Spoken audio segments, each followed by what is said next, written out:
Olá pessoal, tudo bem? Esse é o nosso segundo vídeo que fala sobre a ansiedade. E nesse segundo momento nós vamos falar sobre a Bíblia e a ansiedade. Como é que a Bíblia vê essa palavra, esse conceito, essa problemática humana chamada ansiedade? Se você ainda não viu o nosso primeiro vídeo, assista o primeiro vídeo que fala sobre essa temática e agora continue conosco aprendendo sobre a Bíblia e a ansiedade. Sempre lembrando que nós estamos falando aqui não de uma perspectiva científica, metodológica, universitária, não. Nós estamos falando dentro da cosmovisão cristã, dentro daquilo que o cristão entende acerca da ansiedade, dentro daquilo que Deus afirma na sua palavra, dentro da cosmovisão cristã. A Bíblia e a ansiedade. Continue conosco, compartilhe com outras pessoas, que a graça e a paz de Jesus venha sobre você. Em primeiro lugar, queridos, nós precisamos entender que na Bíblia a palavra ansiedade é usada de duas maneiras. Como uma preocupação salutar, que pode acontecer comigo, com você, ou então, num segundo momento, uma segunda maneira, como um estado mental de aflição ou angústia. Vou repetir, a palavra Bíblia, na Bíblia, a palavra ansiedade, ela pode ser usada de duas maneiras. Primeiro, como uma preocupação salutar, saudável, normal, natural do ser humano. E a segunda, como um estado mental de aflição ou angústia. Então, nós vamos falar um pouquinho mais sobre isso. Vamos abrir um pouquinho mais esse leque. Primeiro, a ansiedade como uma preocupação realista. A ansiedade como uma preocupação realista não é nem condenado nem proibido na palavra de Deus. Embora Paulo tenha escrito de que ele não estava ansioso ou aflito diante da possibilidade de ser açoitado, de passar frio ou fome, perigos, ele afirmou que estava ansioso, ou seja, preocupado a respeito do bem-estar das igrejas. Ou seja, nós vemos aqui que essa ansiedade é uma preocupação realista, normal, natural do ser humano, salutar, saudável, não tem problema nenhum. Nós observamos, através dos textos paulinos, esse interesse sincero pelos outros. Isso pressionava o apóstolo diariamente e tornou Timóteo, seu filho na fé, seu discípulo, um homem, como Paulo descreve, sinceramente cuidadoso também. Então, é a ansiedade como uma preocupação realista, principalmente no contexto bíblico, uma preocupação com a igreja, com o povo de Deus, com as demais pessoas. Segundo momento, ansiedade como aflição ou angústia. Pode ter sido, o que o salmista Davi tinha em mente quando escreveu o seguinte trecho. Ele fala assim: nos muitos cuidados que dentro de mim se multiplicam. Nos muitos cuidados que dentro de mim se multiplicam.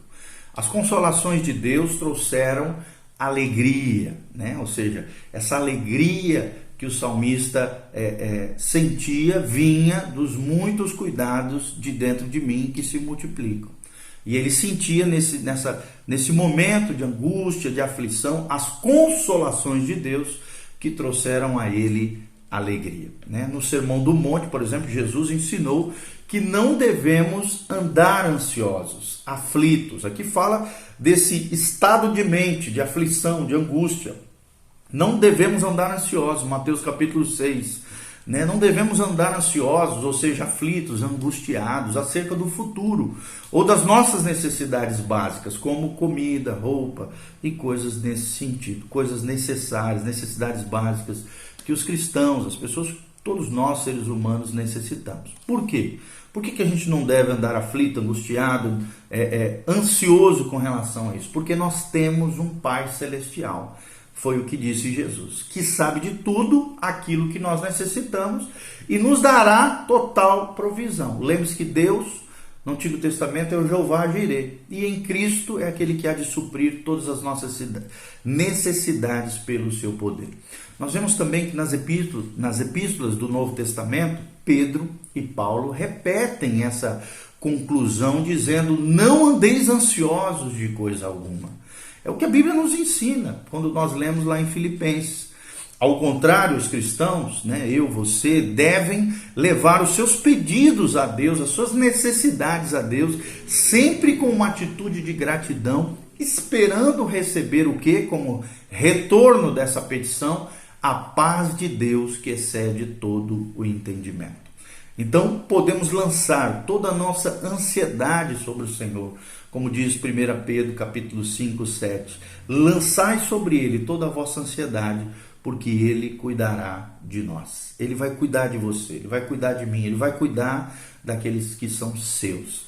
Então, a ansiedade, como aflição, como angústia, surge quando o quê? Quando damos as costas para Deus, pegamos os nossos fardos e consideramos, pelo menos com as nossas atitudes e gestos, que temos que resolver nossos problemas sozinhos. É viver a vida independente de Deus. É deixar Deus de lado mediante os seus problemas. É tentar resolver os nossos problemas sozinhos. E isso revela incredulidade, falta de confiança em Deus, falta de fé. Em vez de nós reconhecermos a soberania de Deus, o poder de Deus, de buscarmos o reino de Deus e a sua justiça, como diz, em primeiro lugar, e todas as outras coisas vos serão acrescentadas, muito de nós, até pastores, conselheiros, pessoas já de anos de igreja, pode cair nessas presas do pecado de confiar apenas em nós mesmos e de nos preocuparmos com as pressões que a vida nos impõe sozinhos, esquecendo de Deus. Então, de acordo com a Bíblia, não há nada de errado em enfrentar honestamente os problemas da vida e tentar resolvê-los. Ignorar os problemas da vida é um erro tolo, mas também é errado e doentio ficar imobilizado pelo excesso de preocupação. Então, a ansiedade equivocada é essa ansiedade, esse medo, essa fobia que nos deixa imobilizados pelo excesso de preocupação. Então, é claro que os problemas que nos afligem devem ser apresentados, como nós estamos falando, a Deus em oração. Por quê? Pois Ele pode nos libertar desse medo que tenta assolar o nosso coração, esse medo paralisante, esse medo ansioso crônico, capacitando eu e você, cada um de nós, a cuidar de forma realista, objetiva das nossas necessidades e do bem-estar nosso e das demais pessoas, bem como também das pessoas que estão ao nosso redor, o bem-estar do nosso próximo, daquele que está próximo de nós. Então, todo mundo sabe que não é fácil, afastar esse desgosto, essa aflição, essa angústia, esse estado mental de angústia, não é fácil não andar ansioso de coisa alguma. Para as pessoas, nós sabemos, é difícil lançar também o fardo sobre o Senhor, o peso excessivo, a bagagem excessiva. Até queria indicar um livro do Max Lucado chamado Aliviando a Bagagem, que trata desse assunto, aliviando a bagagem. Ele fala ali dos sobrepesos que nós acabamos trazendo sobre nós, sobre a nossa vida, sobre o nosso coração, assumindo até coisas que não cabem a nós assumir, gerando então esse medo paralisante, essa vida enfadonha, essa vida complexa, que não lança o fardo sobre o Senhor. Nós precisamos confiar que Deus irá prover todas as nossas necessidades e precisamos esperar no socorro do Senhor e saber também quando devem fazer alguma coisa, quando eu e você devemos fazer alguma coisa para enfrentar uma situação difícil que pode assolar todos os homens, eu e você, qualquer um. Deus não nos isenta dos problemas, Deus não nos isenta das situações difíceis da vida, pelo contrário.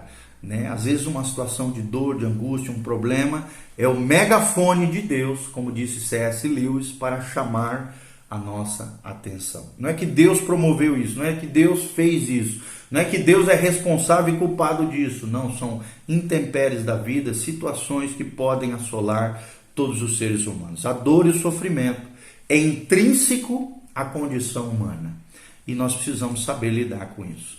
Os ansiosos, aqueles ansiosos crônicos, geralmente são pessoas impacientes, que precisam de ajuda. Por quê? Porque elas precisam aprender a lidar com as pressões de maneira realística e dentro de um cronograma perfeito estipulado por Deus. Deus tem o seu tempo, Deus tem o seu modo.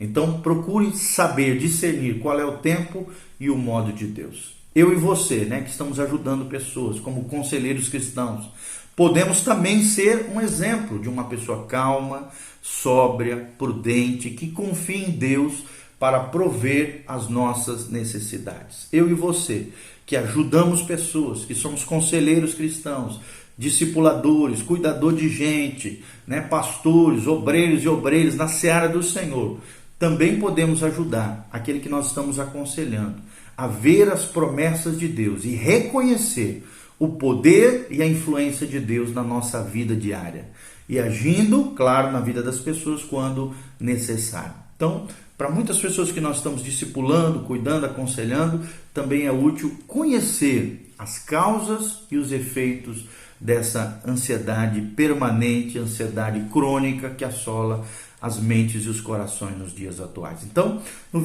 no próximo vídeo, continue conosco. No terceiro momento, nós vamos falar sobre as causas da ansiedade. Você vai ver que são multifatorial. Tem N causas que podem gerar ansiedade crônica na vida das pessoas. Que Deus abençoe a sua vida, o seu coração.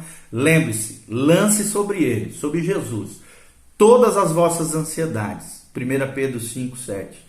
Porque Ele tem cuidado de vós. Que Deus abençoe a sua vida, o seu coração, que a graça e a paz de Jesus venha sobre você. Faça os seus comentários abaixo, compartilhe com outras pessoas, dê um joinha, também clique aí seguindo o nosso canal, o nosso sininho para ser avisado nos próximos vídeos. Que Deus abençoe a sua vida, o seu coração, a sua família. Louvado seja o nome do Senhor. Amém.